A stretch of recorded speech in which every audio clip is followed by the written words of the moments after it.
नमस्कार, ये रेडियो जागो 90.4 एफएम है।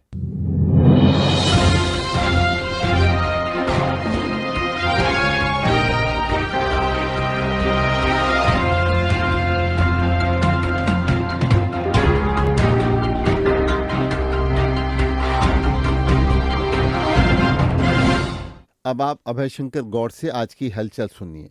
तो कल संसद में राहुल गांधी के एक बयान को लेकर के काफ़ी हंगामा होता रहा और उनका ये बयान जो था जिसमें उन्होंने हिंदुओं पर कोई टिप्पणी की थी, इसको लेकर के काफ़ी पक्ष और विपक्ष के बीच में बहस होती रही और ये नोक-झोंक आज भी संसद में चालू रहने का संभावनाएं व्यक्त की जा रही हैं। आज राष्ट्रपति के अभिभाषण पर प्रधानमंत्री नरेंद्र मोदी शाम को जवाब देंगे और इससे पहले आज संसद में फिर एक बार राहुल गांधी के कल के हिंदुओं के वाले बयान को लेकर के फिर एक बार लोगों के बीच में आपस में टकराव होने की स्थिति बन सकती है। तो आइए बात करते हैं। अब इस समय मौसम बदल रहा है और मानसून की बारिश पूरे देश में इस समय हो रही है। मानसून सक्रिय है, तो हरदोई में भी आखिर मानसून की बारिश का असर दिखलाई पड़ रहा है। तो ये असर दो तरीके से है। एक, जहां खेती किसानी करने वाले हमारे किसान भाई हैं, उनके लिए ये बारिश सौगात लेकर के आई है, क्योंकि खेती किसानी के सारे काम इसी से शुरू हो गए हैं। वहीं दूसरी तरफ शहर में जहां नालियों की सफाई नहीं हुई है, नालों की सफाई नहीं हुई है, वहां पे ये बारिश काफी मुसीबत भी लेकर के आई है। तो ये जो बारिश का मौसम है, ये हमारे अर्थव्यवस्था के ऊपर भी बहुत बड़ा असर डाल, यानी बारिश अच्छी होती है, मानसून जब अच्छा होता है तो बाजार में जो चीजें हैं वो सस्ती होती हैं। जो स्केर्सिटी है, यानी आज चीजों का जो अभाव सूखे में हो जाता है, वो बारिश में वो नहीं होता है। क्योंकि देखिए, खाद्य पदार्थ ही एक ऐसी चीज है जो देश की अर्थव्यवस्था को एक मोड़ देते हैं और एक नया मोड़ देते हैं। तो ये अहम बात है कि इस बार मानसून की बारिश समय से और अभी फिलहाल अच्छी होती दिखलाई पड़ रही है। आइए बात करते हैं, उत्तर प्रदेश के कई सरकारी अधिकारियों के तबादले भी हुए हैं और राज्य सरकार ने प्रदेश के 11 आईएएस अधिकारियों के ट्रांसफर किए हैं। नितिन बंसल को स्थानीय निकाय निदेशक से प्रभारी आयुक्त राज्य कर बनाया गया है और इसी पद पर रही मिनिस्ट्री एस लंबी छुट्टी पर चली गई हैं।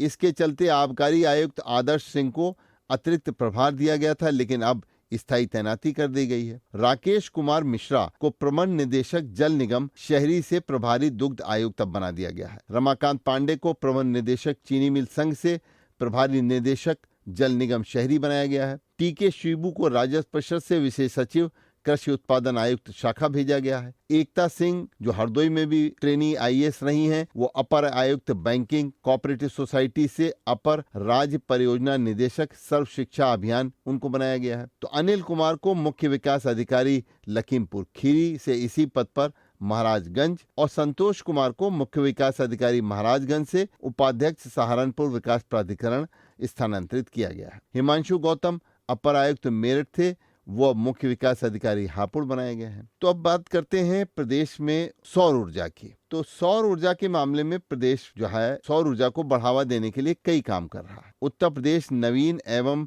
नवीकरणीय ऊर्जा अभिकरण यूपी नेडा जो है वो जिलों में 2500 सोलर मास्टर लाइट लगाएगा। मुख्यमंत्री योगी आदित्यनाथ ने उत्तर प्रदेश में सौर ऊर्जा को बढ़ावा देने की मंशा से यूपी नेडा को इस तरीके की योजनाओं में आगे बढ़ने के लिए निर्देश दिए हैं। और आपको बता दें, इसी के साथ अब हरदोई की बात करते हैं, क्योंकि बारिश हुई और हरदोई में कई जगह जल भराव की समस्या पैदा हो गई। तो ये जो बारिश हो रही है और उसके साथ साथ में उमस भी रहती है, गर्मी से राहत लोगों को मिल गई, लेकिन पानी की निकासी के कई जगह इंतजाम नहीं है। इससे जल भराव से लोगों को आवागमन में दिक्कतों का सामना करना पड़ रहा है। तो बाजारों में, गलियों में लोगों को जल भराव की वजह से सड़कों से गुजरने में दिक्कत आ रही है। दूसरी तरफ बिजली की समस्या है। बिजली की समस्या को लेकर के जो है लोगों में एक परेशानी है। आशा नगर विद्युत उपकेंद्र की लाइन को 132 केवीए आशा से जोड़ा जाएगा और इससे क्षेत्र के उपभोक्ताओं को राहत मिलेगी। बारिश से पटरी से उतरी बिजली आपूर्ति है, क्योंकि शहर में बारिश शुरू होते ही अब बिजली की आपूर्ति में बाधा उत्पन्न हो रही है। आज भी इस समय भी रेलवेगंज में बिजली नहीं है, कटौती हो रही है। पूरे शहर में इसी तरीके से बिजली बाधित रहती है।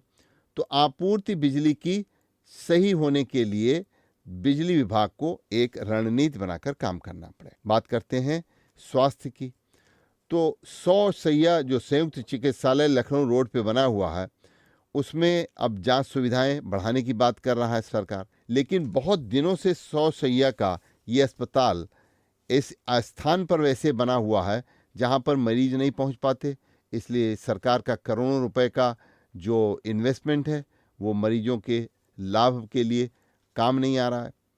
तो अब बता दें, ये जांचों के लिए जरूरी उपकरणों की वहां खरीदारी के लिए 87,34,000 रुपए शासन ने स्वीकृत किए हैं। और मेडिकल कॉलेज की स्थापना से नया गांव स्थित चिकित्सालय को 100 शैय्या संयुक्त चिकित्सालय के रूप में परिवर्तित कर दिया गया है।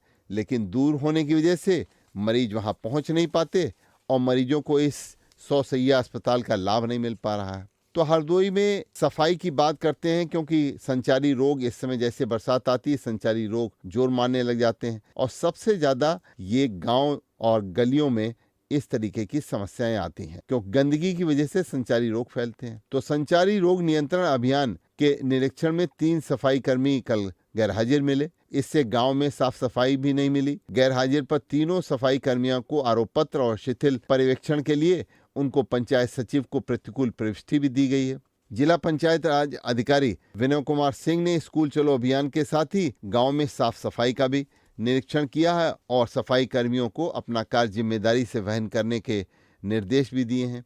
तो कल पूरे देश में नए कानून लागू हो गए और नए कानून जो लागू हुए हैं उनसे लोगों को रूबरू कराने के लिए, अधिकारियों को उनके प्रति प्रशिक्षित करने के लिए कल जिलाधिकारी मंगला प्रसाद सिंह ने स्वामी विवेकानंद सभागार में एक प्रशिक्षण कार्यशाला आयोजित कराई। इस कार्यशाला में राजस्व अधिकारियों को नई आपराधिक संहिता व विधियों की जानकारी दी गई। जिलाधिकारी ने कहा है कि अब नई संहिता से अपराध की श्रेणी के अनुसार धाराएं लगाई जाएंगी। तो प्रशिक्षकों ने अधिकारियों को नई धाराओं के बारे में विस्तार से जानकारी दी और बताया गया कि अब हत्या जैसे अपराध के लिए धारा 302 के स्थान पर भारतीय न्याय संहिता की धारा 103 लगेगी। हत्या के प्रयास के अपराध के लिए अब धारा 307 के स्थान पर भारतीय न्याय संहिता की धारा 109 लगाई जाएगी। ऐसे ही अन्य धाराओं में जो परिवर्तन हुए हैं उनके बारे में लोगों को प्रशिक्षित किया जा रहा है, क्योंकि ये नए कानून अब अदालतों में कल से लागू हो गए हैं। तो इसी के साथ बात करते हैं हरदोई में भी कई अधिकारियों के स्थानांतरण की। तो हरदोई में इस समय जो तबादला सूची आई है उसके हिसाब से हरदोई के डीडीओ जो विकास अधिकारी हैं अरविंद कुमार, उनका स्थानांतरण हो गया है और बीएसए विजय प्रताप सिंह का भी स्थानांतरण हो गया है। साथ ही साथ बहुत दिन से हरदोई में जमे रहे एआरटीओ दयाशंकर का भी स्थानांतरण हो गया है और एआर कोऑपरेटिव अखिलेश प्रताप सिंह का भी स्थानांतरण हो गया है। हरदोई के जिला कृषि अधिकारी उमेश कुमार साहू के साथ ही साथ परियोजना निदेशक गजेंद्र तिवारी, जिला दिव्यांग अधिकारी ऋचा गुप्ता, जिला प्रोबेशन अधिकारी सुशील कुमार सिंह, जिला उद्योग उपायुक्त दुर्गेश कुमार और खाद्य विभाग के सहायक आयुक्त सतीश कुमार का भी स्थानांतरण हो गया है यहाँ से। तो खाद्य एवं औषधि विभाग के सहायक आयुक्त सतीश कुमार के स्थान पर खाद्य सुरक्षा अधिकारी अजीत सिंह को शाहजहांपुर से और अनुराधा कुशवाहा को प्रयागराज, रामकिशोर को मुरादाबाद और खुशीराम को बदायूं ट्रांसफर कर दिया गया है।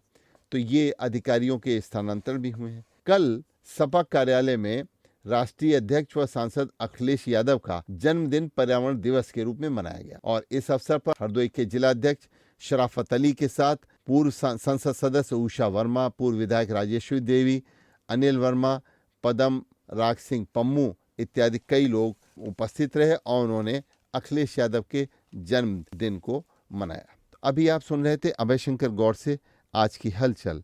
सुनते रहिए रेडियो जागो 90.4 FM। आप खुश रहें, आप स्वस्थ रहें, आपके सुखमय जीवन की हम कामना करते हैं।